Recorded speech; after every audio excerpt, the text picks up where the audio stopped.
Hello guys, आज हम सीखने वाले हैं पुश रॉड पिन की। अगर नीचे जो स्लॉट होता है, मतलब पुश रॉड पिन के नीचे जो स्लॉट होता है उसमें का अगर टैपिंग ख़राब हुआ होगा तो आर्म हम कैसे रिपेयर करेंगे। तो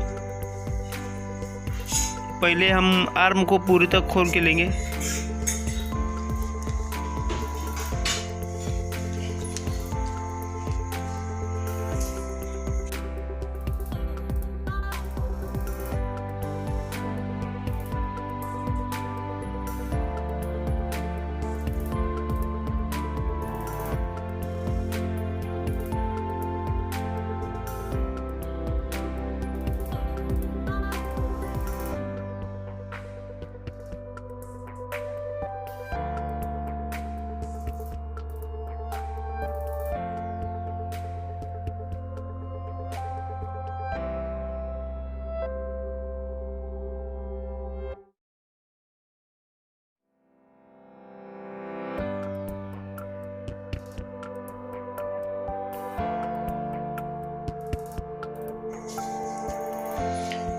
इसके अंदर से निकले हुए पिन है और ये पुश रॉड पिन है अपनी, ये इसमें स्लॉट में बैठता है। ये इसके अंदर बैठते हैं और इस होल में वो गाइड होता है।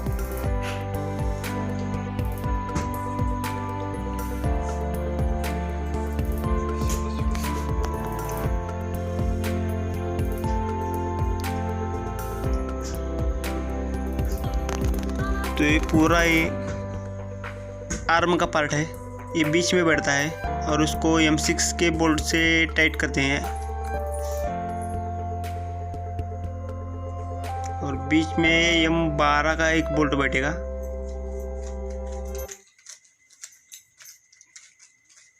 इस साइड में 8 M6 के हैं। ये भी पुश रॉड पिन की नीचे वाली स्लॉट पिन ये भी ख़राब हुई है, इसे भी हम रिपेयर करके लेंगे। ये जब मशीन आया तो M8 का बोल्ट था इसे, जब वो ख़राब हुआ तो मैंने उसे M10 का बनाया था। अभी M10 का भी ख़राब हुआ है, इसलिए अभी उसे अलग तरीके से रिपेयर करेंगे। इसको अभी थ्रेडिंग ख़राब हुआ है, इसको भी हम रिपेयर करेंगे अभी।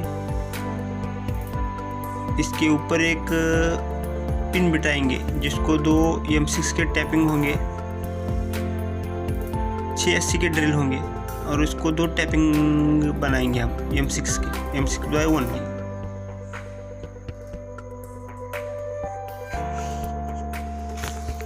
अभी इस ड्राइंग के हिसाब से मैंने पिन बनाने के लिए दिया है, जिसका CD होगा 2 होल के बीच में का 6.24 mm होगा और 6 80 के 2 होल होंगे।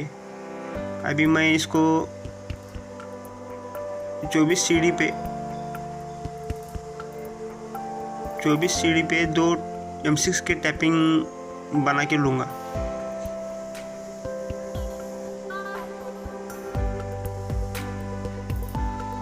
अभी ये बराबर 80 mm है, वहाँ से 80 mm पे मार्किंग करके लूँगा पहले।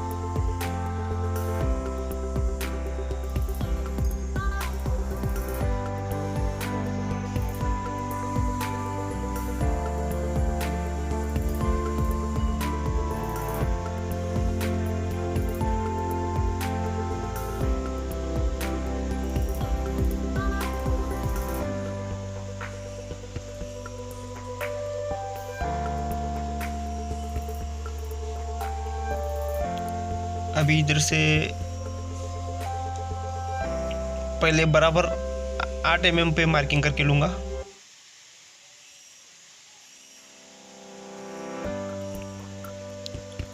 यहाँ से 8 mm बराबर लगा के लूँगा।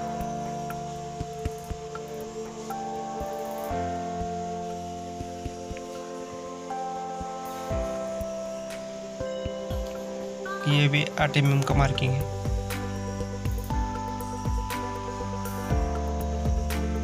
8 अब और 24, मतलब अभी 32 mm पे दूसरा मार्किंग आएगा।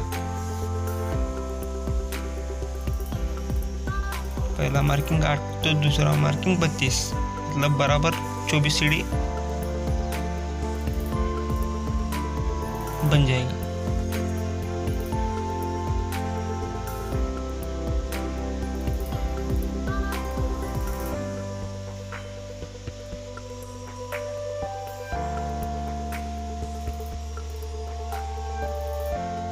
ये बराबर 24 है क्या देख लेता हूँ और एक बार।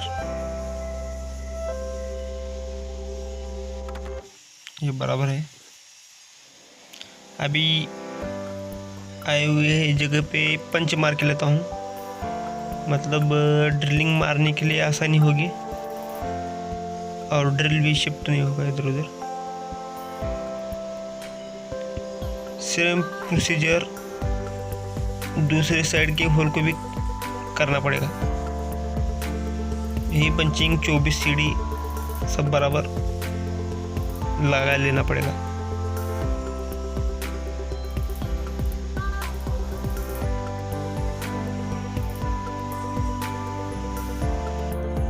अभी पंच की जगह पे 5 mm ड्रिल बनाएंगे, 4 प्लेसेस 5 mm ड्रिल, और बाद में उसे M6 का टैप बनाएंगे उसमें।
अब इसकी असेंबली जोड़ के लेंगे हम।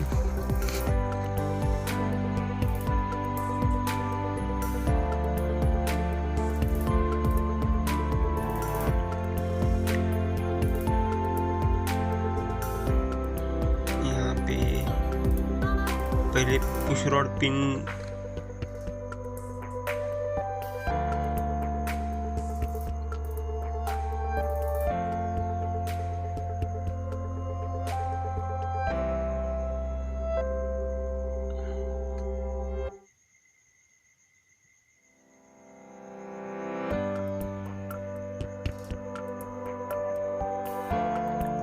पुश रॉड पिन को दबा के बिठाना पड़ता है।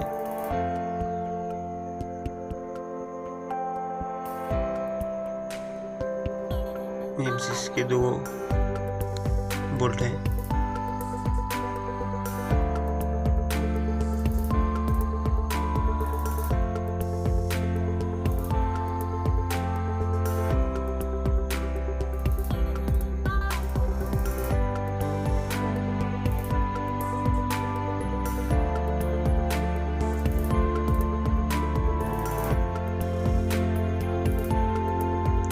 अभी पूरी असेंबली हम नीचे करके ही लेके जाएंगे मशीन पे बिठाने के लिए।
अभी इसके अंदर पहले वॉइशर लगा के लेंगे।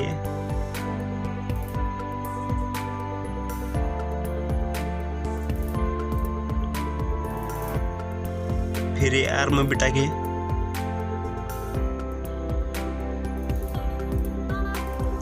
इसके अंदर एक टेपर वॉइशर एक होता है वो बिठाएंगे।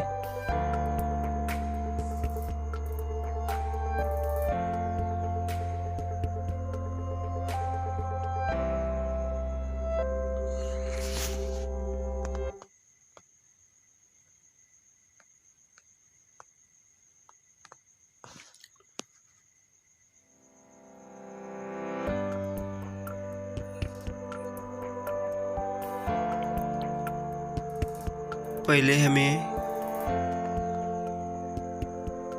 M12 का बोल्ट बटाना चाहिए, तब आर्म ऊपर रहेगा।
अभी हमें पहले M19 देना पड़ेगा आर्म ओरिएंटेशन के लिए। और अभी टूल चेंज के वक्त जो जेड की पोजीशन होती है वो हमें देखनी पड़ेगी। 12:41 में जेड वैल्यू जो होगी -39.100 मशीन पहले हमें वहाँ लेना पड़ेगा। अभी ये आर्म की अलाइनमेंट है।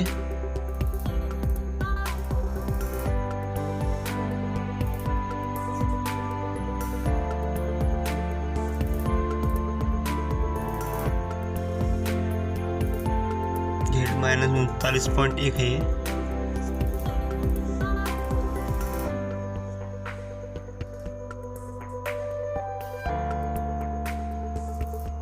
अभी इसके अंदर एक टूल लगाना पड़ेगा हमें।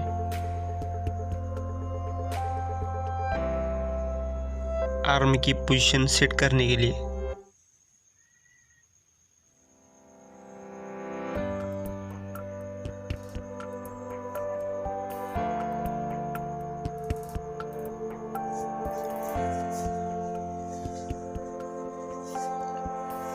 अभी मैन्युअली हमें ये सेट करना पड़ेगा। जो ऊपर के और जो बोल्ट होता है थोड़ा थोड़ा ये टाइट करके लेता हूँ पहले।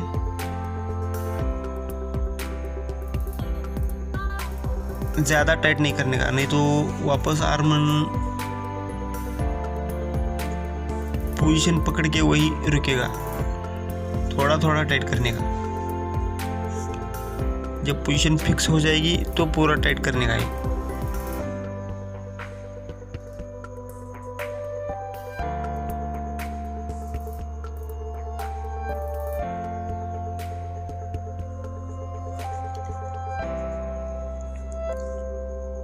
अभी मशीन के ऊपर जो आर्म की मोटर होती है उसका नट घुमाना पड़ेगा जब तक कि आर्म पोजीशन को न चला जाए।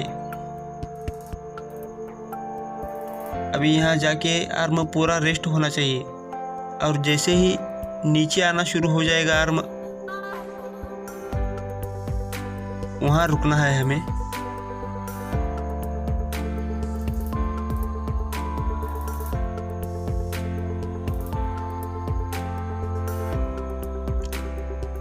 अभी आर्म में एक गैप है, अभी अलाइनमेंट नहीं लगा है।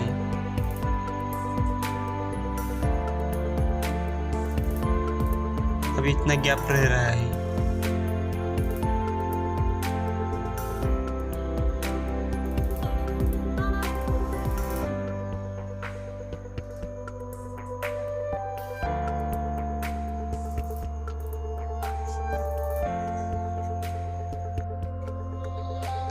अभी आर्म नीचे आना शुरू हुआ था मगर इतना गैप रह रहा है। अभी अगर थोड़ा सा गैप होगा तो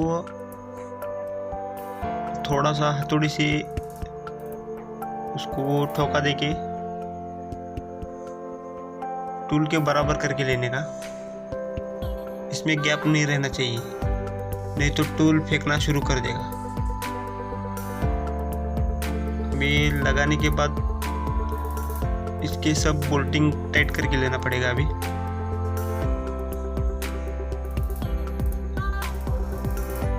पहले बीच में का M12 का बोल्ट जो है उसको टाइट करके लेते हैं।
अभी अपना अलाइनमेंट हो गया है।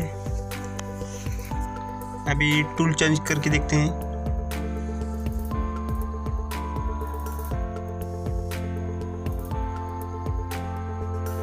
ये हो गया, अभी ओके हो गया है।